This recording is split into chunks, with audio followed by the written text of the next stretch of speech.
America can't deny the surplus of interest in its trade with China. The U.S. has justified starting a trade war with China by arguing that they have a massive trade deficit with China and as a result have suffered losses. But China's Vice Minister of Commerce, Fu Ziying, dismissed that justification, saying that the U.S. instead enjoys a surplus of interest, as evidenced by the far higher profits of American companies compared with Chinese companies.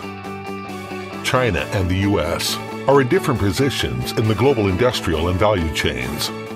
Chinese companies are more likely to earn processing fees, while American companies benefit from product design, parts supply, and marketing. Apple's iPhone provides an example.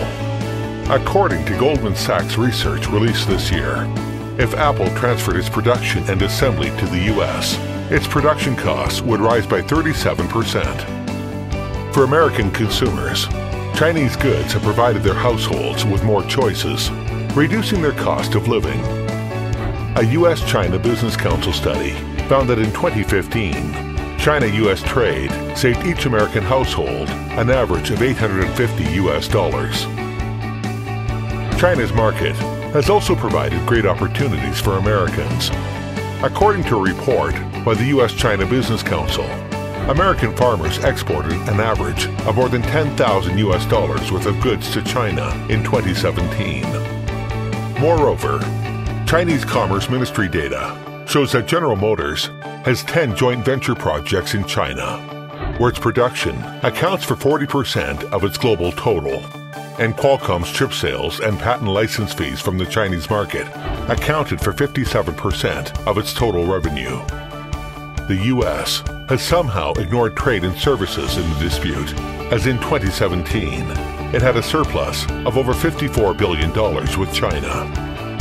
The U.S. Commerce Department reported that in 2016, Chinese tourists visiting the U.S. increased for 13 consecutive years.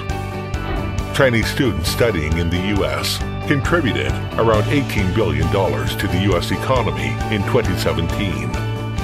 And China's payments for the use of American intellectual property increased from $3.46 billion to $7.2 billion US from 2011 to 2017.